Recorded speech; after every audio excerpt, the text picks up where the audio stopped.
Мен YouTube каналымда кәдімгі қарапайым қазақтар түсінетін тілмен жүргізіп жатырмын, бауырлар. Сол себепті барынша қолдау білдірсеңіздер. Мен сіздерге қазір үйдегі кішкентай өзімнің бортымды көрсетейін. Біздің екінші базамыз бар. Ол жақта үлкен көлемде айналысамыз. Мынау үйдегі өзімнің, мен қазір квартирада тұрам. Сол квартирамда бағып атқан, өсіріп жатқан шылаушындарым. Мынау 5-2 метр жер. Осы жерге осылай көңді жақсылап жуып, жаңа көң, 4 түлік малдың көңі 6 ай мен 1,5 жылдың арасындағы көң болу керек. Кем дегенде 3-4 айдың көлеміндегі көң болу керек. Яғни көңді біз жуар кезде осындай болып үгітіліп тұру керек. Міне, үгітіліп тұру керек осылайша. Түсіндіңіздер ме?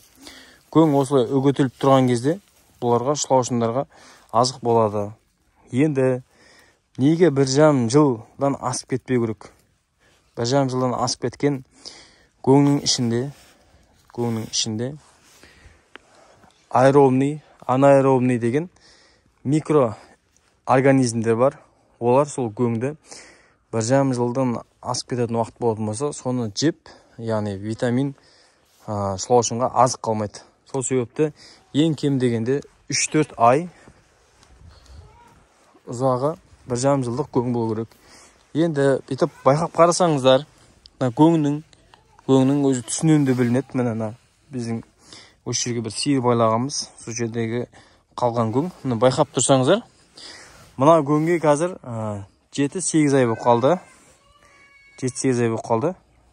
Міне түсін қарасаңыздар, қоп-қоңыр болып тұр, әдемі болып тұр. Яғни осыны үгітіп тұрған көңді аласыздар. Сөйтіп өзіңіз қанша көлемде бастайсыз, сонша көлемде аласыздар да, оны жерге қойып, жақсылап қышқылдығын, сілтілігін, яғни зәрін, жаңағы соны жақсылап жуасыздар. Жуғаннан кейін әбден ылғалдығы төмен түсіп кеткеннен кейін бүйтіп қолмен бір қысып ұстап көресіздер. Яғни біріксе, мына көң біріксе, мына қазір бірікпей тұр, міне.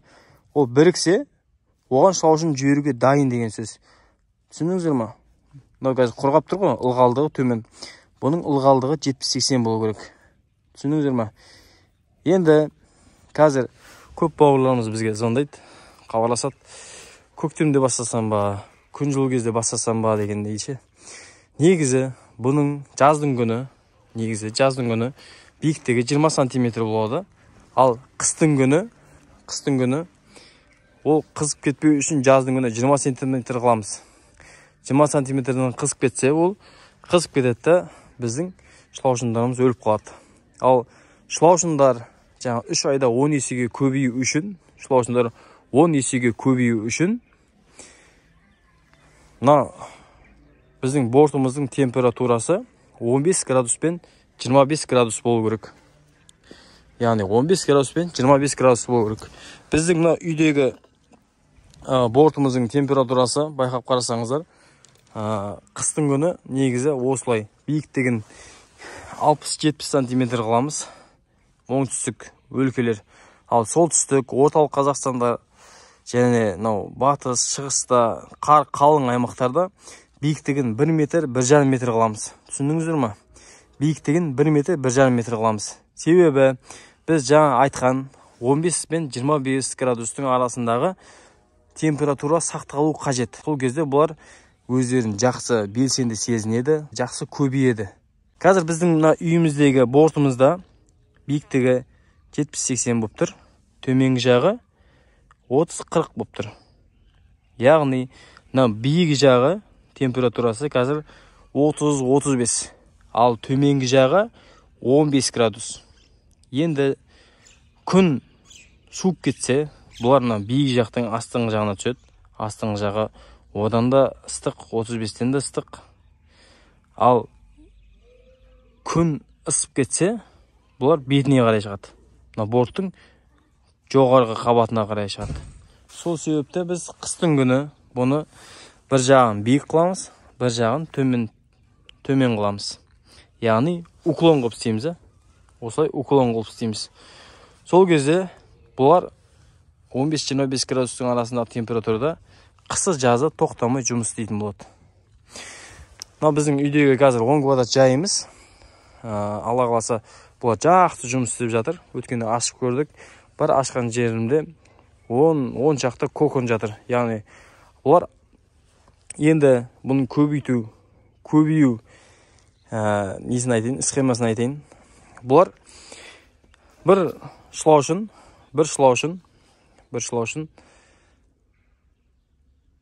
аптасына бір рет жұмыртқа тастайды.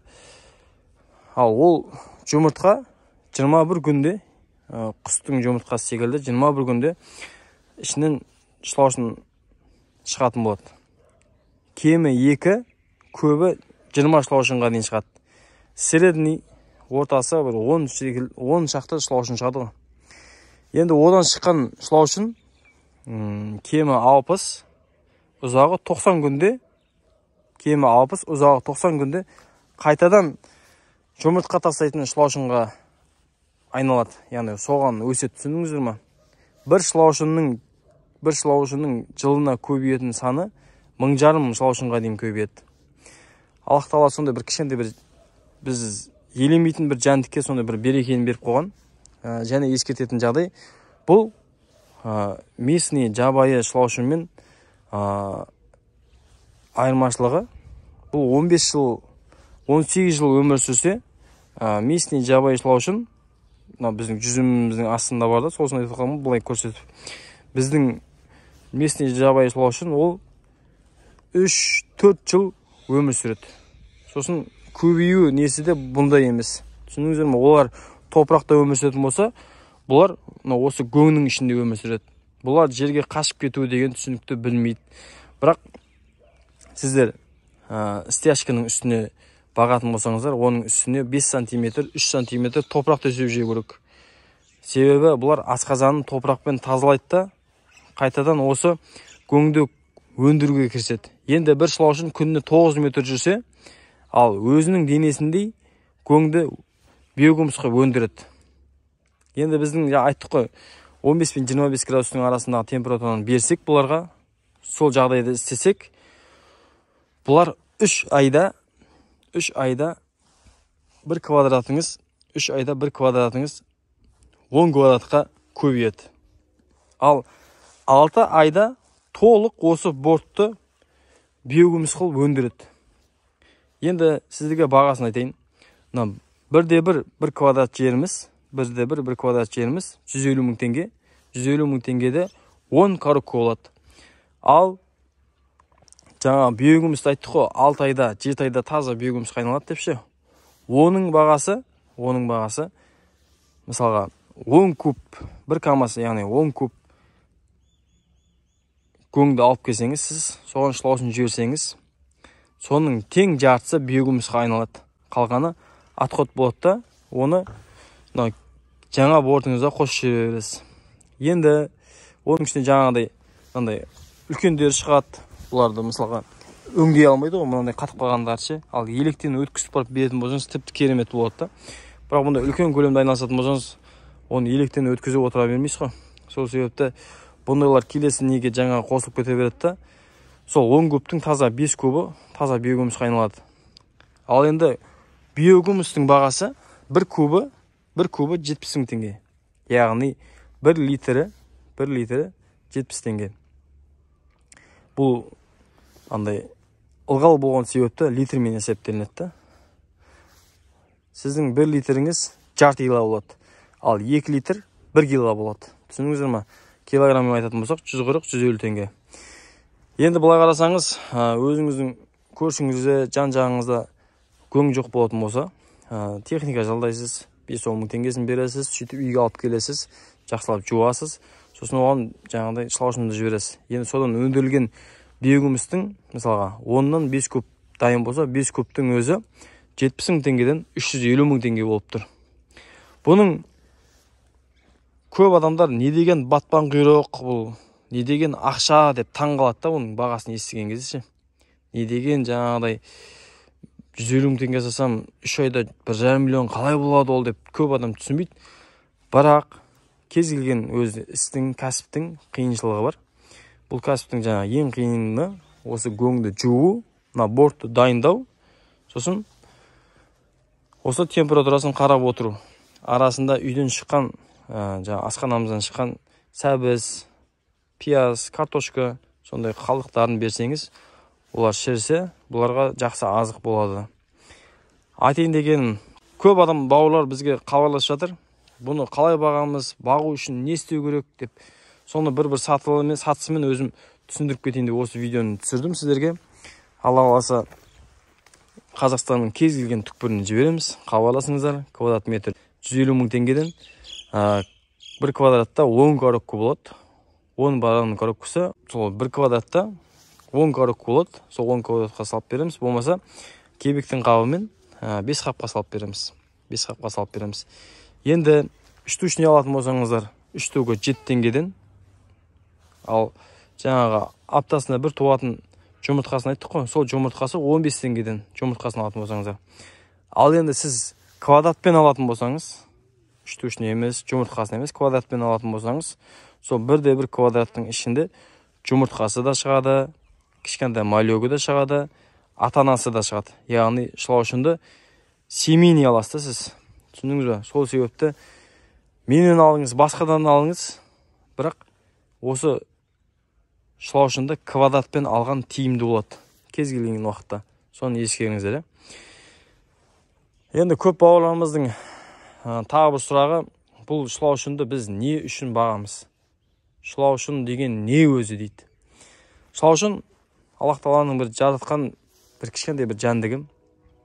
Бұның негізгі қызметі осы жерді тыңайту. Орман алқаптарын көрсеңіздер, орманның астында, мысалы, талдан жапырақ түседі, жапырақтың астында бүйтіп қасып қалсаңыздар, шылаушындар көп жүреді. Неге? Себебі жапырақтар олар шіріп, олар органикалық шіріндіге айналып жатыр, және шылаушынға азық болып жатыр. Шылаушындар соны жейді, асқазаннан өткізу арқылы табиғи тыңайтқыш өндіріп беріп жатыр орманның астына ше.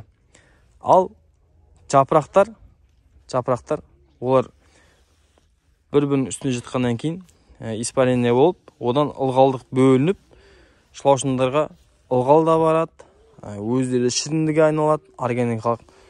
Сол орманның системасы Аллах Тағала бізге көрсетіп қойды. Орманның системасымен ше, табиғи тыңайтқыш деген осындай болады деп ше. Енді бүйтіп қарап тұрсаңыз, осы көң бізде Қазақстанда қазір мусор болып жағылып өртеніп жатыр да. Бұл қарап тұрсаңыздар, негізі қара алтын. Мына ше, қара алтын. Мына көңді көрсетіп тұр ма қазір? Мына көң, осы көң, мына көң, мына бұл желінбеген әлі дайын емес. Бұл қосымша азық ретінде жатыр мына борттың жанында. Енді осы көңді мысалға айттық 6 ай, 7 айда биогумусқа айналдырады деп ше. Енді мен сіздерге қазір биогумусты көрсетем. Дайын биогумусты. Біз қазір дайын биогумусты сатып жатырмыз. Қабы 4200 теңгеден. Гүл егетін бауырларымыз, үйіндегі жеміс ағаштарына беретін бауырларымыз күнде күн ара келіп алып кетіп жатыр. Кеше жаңа қорған ба, Шиелден бір бауырымыз келіп алып кетті, 10 қабын. Міне қарасаңыздар, кәдімгі қара заварка секілді болып тұр ғой. Мынау асқазан, шылаушаның асқазанынан өткен дайын биогумус. Түсіндіңіздер ме? Кәдімгі дайын биогумус. Сепараттан өткізілген електен ше.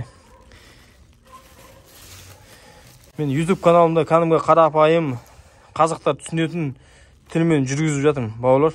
Сол себепті барынша қолдау білдірсеңіздер, комментарий жазып, тіркеліп каналға өзіміздің қарапайым қазақтың тілімен түсіндіріп жатырмын. Бұл түрлікті адам істегеннен кейін кез келген адам істей алады. Адам істеген адам істейді ғой. Барша қазақстандық бауырларға, қаладағы, ауылдағы жастарға оянуға кеңес берем. Өйткені бұл сіздің негізгі тірлігіңізге қосымша тірлік. Алла қаласа үлкен, біз секілді үлкен көлемде айналыссаңыздар, уже ол негізгі жұмыстарыңыз болады. Менің де әлі де бұл негізгі жұмысым емес. бізде де бар, біраз бар. Басқа базамызда бар.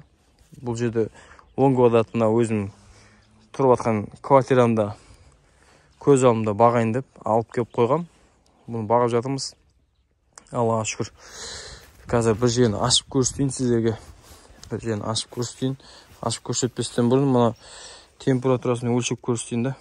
Жаңа мен айтқан температураны беру керек те бұларға сол кезде Алла қаласа сіз жағдайын істесеңіз, сосын сіздің жағдайыңызды істейтін болады бұлар.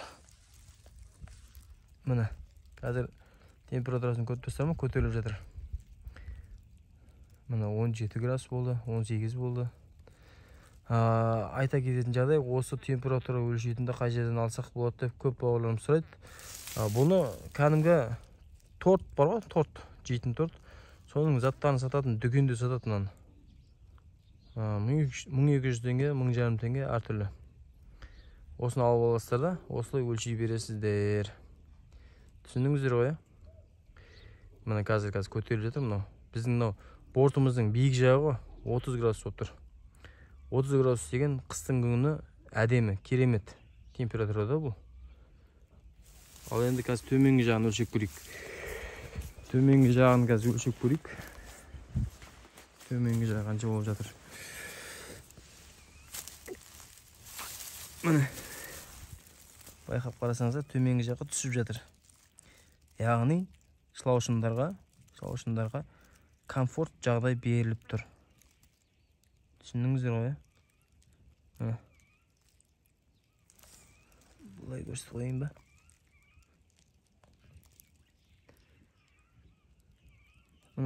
Бұл жақ 10 болса да бола береді. Температурасы 10 болса, жоғары жағы 30 болып тұр. Яғни шылаушының өзіне керек ыңғайлы жерде жүре береді. Осы бауырлар, түсіндіңіздер ғой, шарттарыны. Бірінші шарты көң болу қажет. Екіншісі шылаушыны алып келесіз, саласыз. Көңді жаңа айттық, 6 мен 1,5 жылдық арасында көң болу керек. Оны алып келесіз, шылаушынды саласыз. Осылай қыстың күні қазір бастайтын болсаңыз, осылай биік қыласыз бортты. Сөйтесіз да күнделікті температурасын өлшеп жүресіз, осындай температура өлшейтін алып алып. Болды. Негізгі өзіңіздің жұмысыңызға ешқандай кедергісі жоқ. Салып қойдық. Біз қазір осылай анда-санда жаңағыдай үйден шыққан қалдықтарды беріп тұрамыз, бетін ашып. Осылай жүрмін. Қазір бір жерін асып көрсетейін сіздерге. шылаушынды адам істеген адам істейді ғой. Сол себепті ол кәсіпті басуда ешқандай қорықпаңыздар. Шамаңыз қаншаға жетеді, содан бастаңыздар. Міне. Кеше асқабақ бергенбіз біз. Бұлардың жағдайы қазір жақсы болып тұр, алхамдулилля. Міне байқасаңыздар, міне енді кольцо бойлап отыр. Осы міне осы жақында ол тастайды. Жұмыртқа тастайды. Аптасына бір рет жұмыртқа тастайды. Асқабақ бердік біз. Осы асқабақта жеп жатады осылар. Міне. Кокон деген мынау. Жұмыртқасы осы міне. Осы жұмыртқадан 21 күнде 2-ден 20-ға дейін шылаушында шығады. Осы жұмыртқа тастады деген сөз, бұлардың жағдайы жақсы деген сөз ғой. Бұларды қатты мазалай бермейік. Жұмыс істеп жатыр. Ал мынау бетіне жауып қойған сабанымыз. Суық тұстайды бұл. Қар жауып кететін уақыттар болады. Қыстың бір күні қалса да қорқып деген ғой. Қар жауып кеткен уақыттарда, қатты қара суықтарда, қырау қатып қалған күндерде осы сабан бұларға қорған болады. Сосын сондай суық кездерде бұның жаңа биік жағына өздері көшетін болады. Шылаушында ше. Баршаңызға түсінікті болды деп есептеймін. Кім қанша көлемде айналсам десе беймарал хабарласа берсін. Барлығыңызға шылаушын жетеді. Штучный бастап көрем дейтіндерге штучный 7 теңгеден. Ал квадратпен бастайым дейтіндерге квадрат 150 теңгеден. Ал егер көп 50-100 квадраттан бастайым дейтіндер бауырлар болмаса, ол бауырларымызға жақсы ұсыныстарымыз бар біздердің. Бағасын келістіріп беретін боламыз. Сосын осы кәсіпті бастағаннан кейін, бізден шылаушыны алғаннан кейін, сіздерді толық жетектеп жүреміз. Кез келген түсінбеген жағдайда осылай істейсіздер, осылай жасайсыздар деп бәрін түсіндіретін боламыз. Бірақ міндетті түрде айтқанды істеңіздер. Сол кезде Алла қаласа нәтижесіне жететін боласыздар. Мына даланың температурасы қазір 2,5, 2,4 болып тұр. Сол бауырлар, баршаңызға Алла разы болсын. Бегумыз Түркістан каналымызға тіркеліңіздер, лайк басыңыздар, пікір жазыңыздар. Ауылдағы бауырларға жіберіңіздер. Өзіңіз айналыспасаңыз да, осы кәсіппен өзіңіз айналыспасаңыз да, үйінде мал ұстап отырған бауырларымызға жіберіңіздер. Өйткені оларда шикізат деген есік алдында толып тұр. Сол себепті сол шикізатты өртеп жүрмей, айдалаға тастамай, өздеріне тиімді пайдалансын. Себебі Сарыағаш үлкен қалаларда осы шикізатты көңді, яғни 30 мың теңге, 40 мың теңге сатып алып істеп жатқан бауырларымыз, апаларымыз бар. Сол себепті қолдағы алтынның қадірін білейік. Өткен видеомызда айттық.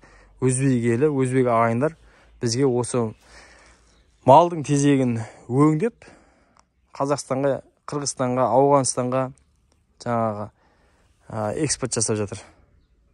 Ол деген өте ұят, өте ұят. Өзіміздің тезекті өңдеп бізге сатып жатыр. Сол себепті қолдағы алтынның қадірін білейік. Уақытымызды бағалайық. Осы кәсіпке қаншалықты ертерек кіресіз, соншалықты ертерек жемісін көресіз. Баршаңызға Алла разы болсын. Қолдауларыңызға мың алғыс.